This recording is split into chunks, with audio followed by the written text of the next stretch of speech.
Minggu Advent yang keempat, Tuhan dari orang-orang kecil. Lukas 1 ayat 46 sampai dengan 56.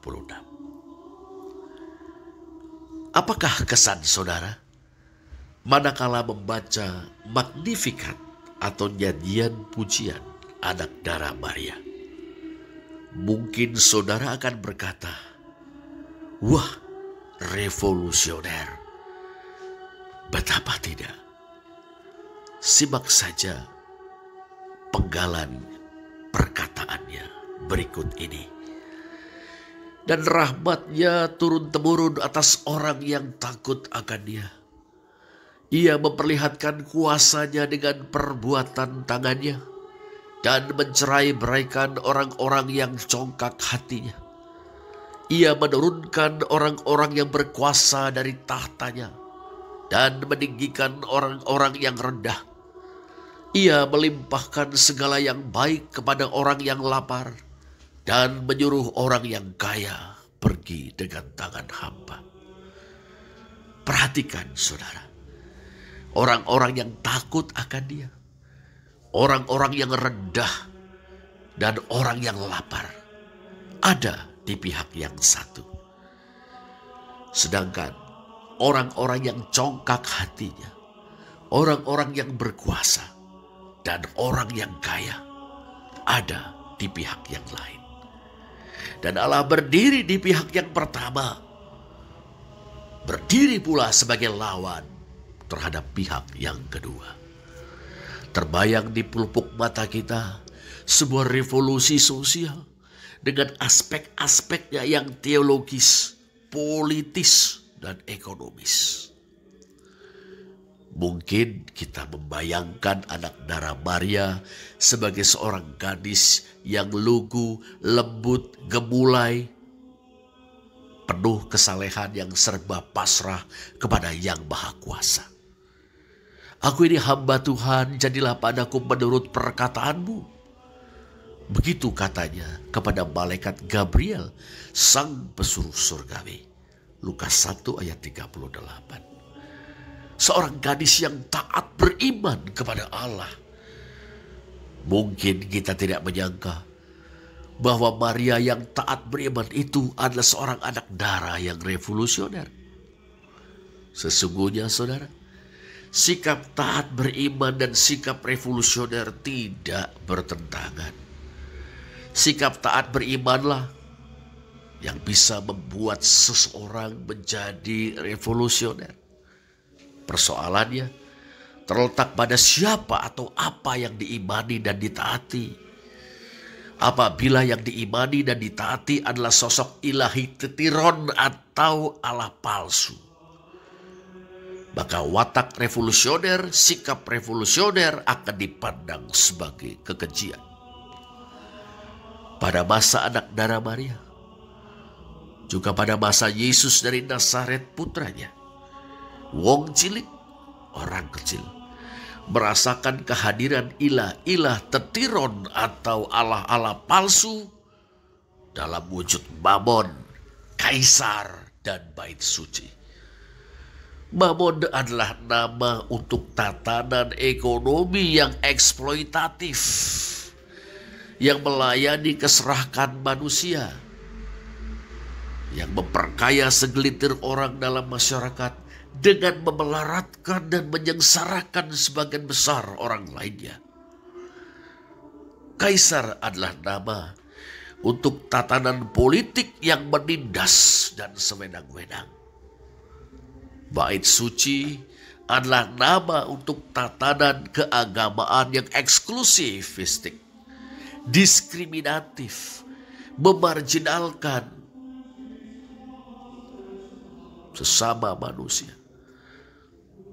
menutup pintu bagi banyak orang yang dianggap berdosa, serta menghamba kepada Mamon dan kaisar, menghamba pada kekuasaan ekonomi yang menghisap dan kekuasaan politik yang menindas. Mereka semua berwatak kontra revolusioner. Tetapi saudara, Bila yang diimani dan ditaati adalah Allahnya Anawim. Istilah Anawim atau wong cilik alias kaum miskin, yakni mereka yang terhisap, tertindas, dan terpinggirkan. Bila yang diimani dan ditaati adalah Allahnya Anawim, Allahnya wong cilik, maka sikap revolusioner yang menggugat tatanan-tatanan yang eksploitatif, menindas dan memarginalkan, serta menghendaki kehidupan baru yang lebih adil dan manusiawi, adalah sikap yang sejalan dengan kehendaknya, dengan kehendak Allah. Bahkan, ia mengarahkan sikap itu untuk mengekspresikan diri dalam praksis atau kesatuan teori dan praktek, yakni praksis keadilan berupa pembebasan kaum miskin, yakni mereka yang terhisap, tertindas, dan terpinggirkan. Lantas, saudara, siapakah atau apakah yang kita imani dan taati? Bagi anak darah Maria, jawabannya sangat jelas. Allah yang diimani dan ditaatinya adalah Allahnya wong cilik, Allahnya Anawim, Allahnya Barhain. Tak heran, sebagaimana kita lihat dalam kidungannya, bila anak darah itu memiliki sikap yang revolusioner. Pada satu sisi, ia mengaku dirinya sebagai hamba Tuhan.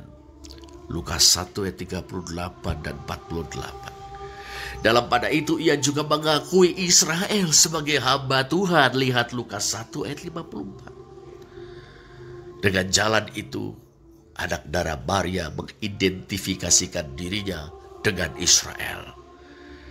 Tapi Israel yang mana? Apakah negara Israel modern yang menggusur orang-orang Arab Palestina dari tanah-tanah mereka dan membunuhi banyak orang di antara mereka? Tentu saja bukan. Istilah-istilah yang tersaji dalam Magnificat menolong kita untuk memahami siapakah Israel yang dimaksudnya. Ada 3 pasang paralelisme antitesis. 3 pasang istilah yang berlawanan. Pertama, orang-orang yang takut akan Dia, akan Allah, dikontraskan dengan orang-orang yang congkak hatinya. Kedua, orang-orang yang rendah dikontraskan dengan orang-orang yang berkuasa. Ketiga, orang yang lapar dikontraskan dengan orang yang kaya. Dari paralelisme atau kesejajaran ini, saudara, kita mengetahui bahwa Israel tidak didefinisikan dengan orang-orang yang congkak hatinya, orang-orang yang berkuasa dan orang kaya. Tidak. Sebaliknya, Israel didefinisikan dengan orang-orang yang takut akan Allah, orang-orang yang rendah dan orang-orang yang lapar. Itulah Israel yang sesungguhnya, Anawim alias wong cilik, kaum miskin, yakni siapapun yang terhisap, tertindas, dan terpinggirkan. Mereka begitu melarat hingga kelaparan. Mereka hina, rendah, dan tak berdaya karena mereka tidak mempunyai kekuasaan, baik kekuasaan ekonomi maupun kekuasaan politik.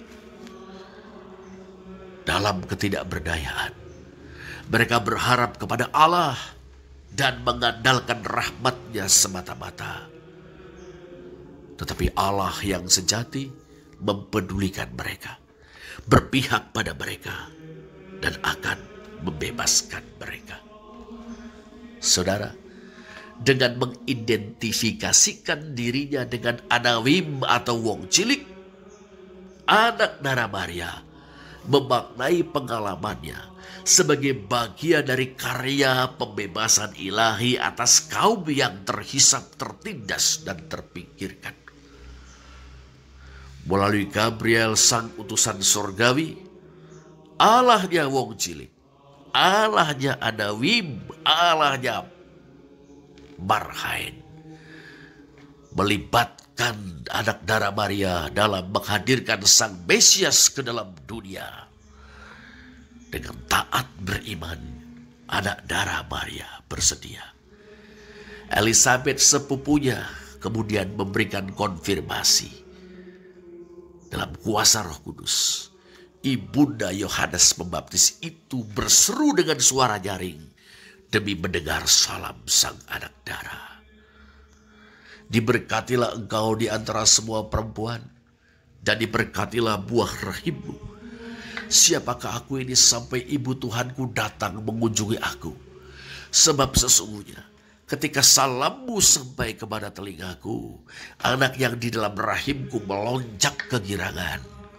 Dan berbahagialah ia yang telah percaya, sebab apa yang telah dikatakan kepadanya dari Tuhan akan terlaksana. Lukas 1 ayat 42 sampai dengan 45. Maka Maria pun mengidungkan, jiwaku memuliakan Tuhan, dan hatiku bergembira karena Allah juru selamatku, sebab ia telah memperhatikan kerendahan hambanya.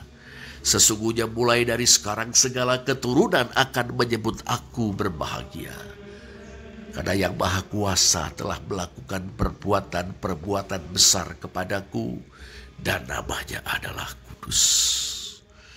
Lukas 1 ayat 46 sampai dengan 49. Tapi kemudian ia menyusul baris-baris syair itu dengan mengidungkan. Dan rahmatnya turun-temurun atas orang yang takut akan dia. Ia memperlihatkan kuasanya dengan perbuatan tangannya, dan mencerai-beraikan orang-orang yang congkak hatinya. Ia menurunkan orang-orang yang berkuasa dari tahtanya, dan meninggikan orang-orang yang rendah. Ia melimpahkan segala yang baik kepada orang yang lapar, dan menyuruh orang yang kaya pergi dengan tangan hampa. Lukas 1 ayat 50 sampai dengan 53. Saudara, dengan itu semua, seakan anak darah Maria berkata, Tuhan telah memperhatikan kerendahan hambanya, yakni aku. Itu dilakukannya dengan melakukan perbuatan-perbuatan besar kepadaku.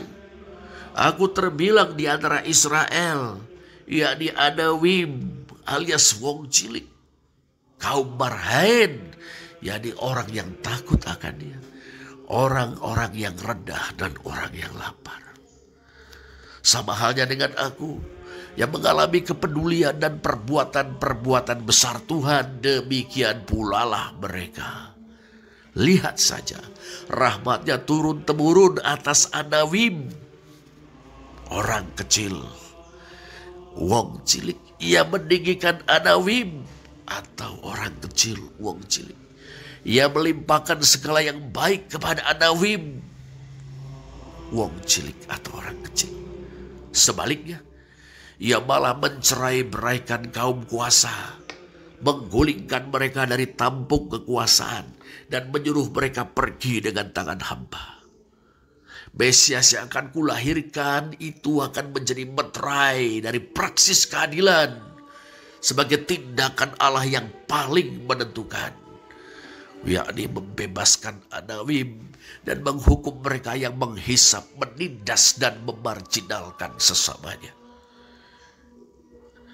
Karena itu, pengalamanku menjadi ibu sang Mesias merupakan bagian dari praksis keadilan, yakni karya pembebasan. Saudara, dalam pandangan sang anak darah, praksis keadilan itu akan menjadi penggenapan janji Allah kepada Abraham dan keturunannya. Ia menolong Israel hambanya, karena ia mengingat rahmatnya seperti yang dijanjikannya kepada nenek moyang kita, kepada Abraham dan keturunannya untuk selama-lamanya. Lukas 1 ayat 54 dan 55. penggenapan janji Allah. Janji apakah? Janji bahwa Abraham dan keturunannya akan menjadi berkat bagi segala kaum dan bangsa. Perhatikanlah Kejadian 12 ayat 3, 22 ayat 18, 26 ayat 4, dan 28 ayat 14. Ya, menjadi berkat bagi segala kaum dan bangsa. Segala kaum dan bangsa yang terhisap, tertindas, dan terpinggirkan. Kaum miskin, anawim, wong cilik, orang kecil, manusia-manusia yang bukan saja berdosa, tetapi juga korban-korban dari dosa, yakni korban-korban dari struktur-struktur ekonomi, politik, budaya, keagamaan yang menghisap, yang menindas, yang diskriminatif, yang memarjinalkan. Dan janji itu, saudara, sedang digenapi Allah dalam Yesus Sang Mesias, Putra Anak Darah Maria. Saudara, di minggu Advent yang keempat ini, kita belajar dari Anak Darah Maria bahwa iman dan ketaatan kepada Allah yang sejati mendorong kita untuk menolak segala bentuk penghisapan, penindasan, diskriminasi, dan marginalisasi. Pendeknya, ketidakadilan. Iman dan ketaatan kepada Allah yang sejati juga mendorong kita untuk mengerjakan segala sesuatu yang bertujuan menciptakan kehidupan yang lebih adil dan manusiawi.